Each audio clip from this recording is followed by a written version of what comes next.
बच्चों, कक्षा 12 गणित के आभासी कक्ष में आप सभी का हार्दिक स्वागत है। हम लोग बोर्ड परीक्षा में पूछे गए प्रश्न, विशेष रूप से 2019-2020 के प्रश्नों का हल खोज रहे हैं। एक प्रश्न यहाँ 2020 का है, पूछा गया, जो समाकलन करना है। समाकलन लिमिट जिसकी लोअर है 0, अपर है पाई, x अपान ए square cos square x plus B square sine square x के सापेक्ष dx के रूप में लिख करके इसका समाकलन दिया गया है करने के लिए।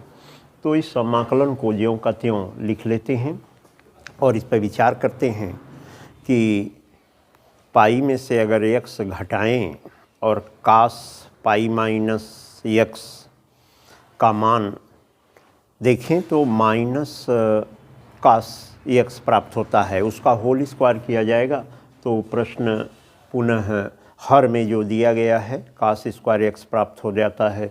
और साइन एक्स के लिए अगर साइन पाई माइनस एक्स करें तो साइन एक्स आता है और इसका मान स्क्वायर करने पर साइन स्क्वायर एक्स प्राप्त हो जाता है। अर्थात यह प्रगुण जो कि बहुत पॉपुलर प्रॉपर्टी है, इसका उपयोग करते हैं। From limit 0 to a function F X D X is equal to integration of limit 0 to a function a difference x dx। इसका प्रयोग करने पर यह आसानी से हल होता है। तो प्रगुण का प्रॉपर्टी का प्रयोग करते हैं। 0 to pi pi minus X upon A square cos square pi minus X plus B square sine square pi minus X with respect to x D x, ये लिख देते हैं। प्रगुण का प्रयोग हो गया। तो अब इस प्रॉपर्टी के प्रयोग से इसका मान प्राप्त कर लेते हैं। 0 से pi integration from 0 to pi pi minus X D x upon A square cos square x plus B square sine square X, ये समीकरण नंबर 2। और यहाँ समीकरण 1 आपने माना है, दोनों को जोड़ देते हैं। तो देख रहे हैं समाकलन आसानी की ओर बढ़ रहा है। और इस तरह से समीकरण 1, 2 को जोड़ने पर 1 और 2 से, तो 1 और 2 से आप करेंगे तो 2i बराबर integration from 0 to pi X plus pi minus X upon A square cos square x plus B square sine square x with respect to x D x, ये प्राप्त हो जाता है। फिर एक्स से एक्स कैंसिल होगा minus X, और यह मान आपको प्राप्त हो जाता है आई बराबर integration from 0 to pi 1/2 into में pi upon a square cos square x plus B square sine square x with respect to x D x, ये प्राप्त हो जा रहा है। अब एक प्रगुण और प्रयोग आप करिए, जो कि अपर लिमिट में अगर जिस अंक से यहाँ 2 से अगर भाग दे दें तो बगल में यानी कि अंश में यहाँ न्यूमरेटर में 2 का गुणा करना होता है। तो यह प्रयोग कर देते हैं। 2 से पाई/2 कर देते हैं अपर लिमिट को, तो बगल में 2 से गुणा हो जाता है, यहाँ 2 से मल्टीप्लाई हो जाएगा। तो निश्चित समाकलन के प्रगुण से, निश्चित समाकलन प्रगुण या प्रॉपर्टी से ये आपने कर दिया।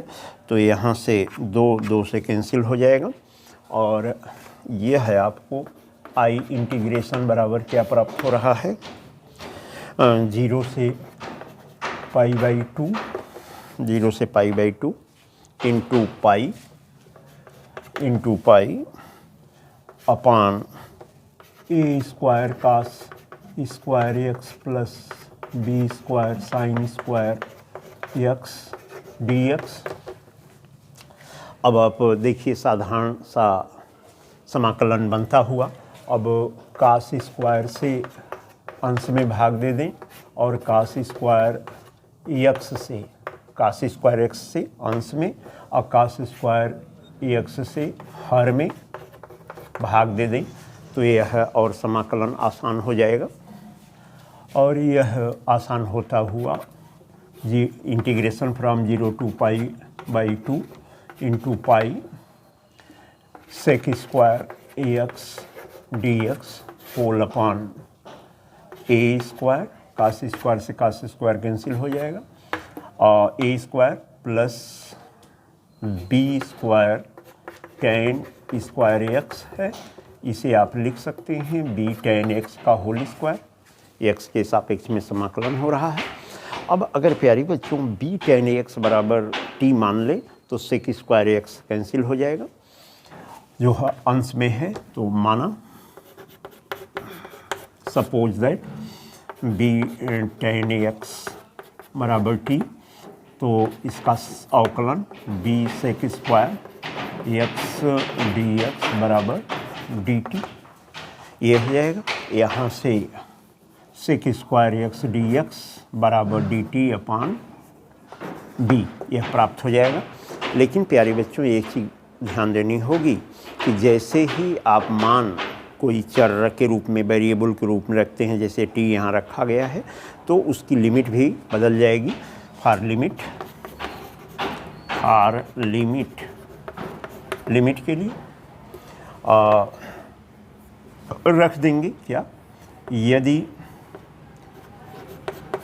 आप रखते हैं x बराबर 0 तो प्यारे बच्चों t का मान tan 0 होने की वजह से 0 हो जाएगा, t का मान भी 0 हो जाएगा इस वेरिएबल के लिए। और प्यारे बच्चों अगर हम π/2 x बराबर π/2 रखते हैं तो t का मान कितना आ जाएगा प्यारे बच्चों, यहाँ रख के देखिए tan π/2 का मान इन्फिनिटी आ जाएगा। तो इन्फिनिटी यह t बराबर इन्फिनिटी हो जाएगा, तो ये मान यहाँ पर रख लेते हैं। अब आप रख लीजिए तो ये हो जाएगा i बराबर, प्यारे बच्चों यह लिमिट बदल कर 0 से integration from 0 to infinity pi ये हो गया। और यह मान आप रख दीजिए sec square x D X का मान कितना है डी टी अपान बी, यहाँ बी हो गया। अब ये निकल गया है। अब इसके बाद यहाँ क्या प्राप्त हो रहा है, वह हो रहा है डी टी अपान ए स्क्वायर, ब्रैकेट बंद कर दीजिए इधर, तो ए स्क्वायर प्लस टी स्क्वायर। और इसका समाकलन आप करिए, क्योंकि आपको समाकलन बताया गया है डी एक्स अपान ए स्क्वायर एक्स स्क्वायर बराबर क्या होता है 1/a tan inverse x by a plus integral constant c, ये बताया गया है। तो इसको ज़रूर में लिख देंगे, ज़रूर से ज़रूर, क्योंकि पूरा अंक आपको दीर्घोत्तरी प्रश्न है प्राप्त करना है। तो ये आप लिख दिए। अब इसके बाद इसका समाकलन कर रहे हैं, तो यह समाकलन क्या होगा पाई अपान, ये समाकलन इसका क्या होगा यह आपको लिखना है पाई अपान बी, फिर ये हो जाएगा 1/a tan इनवर्स टी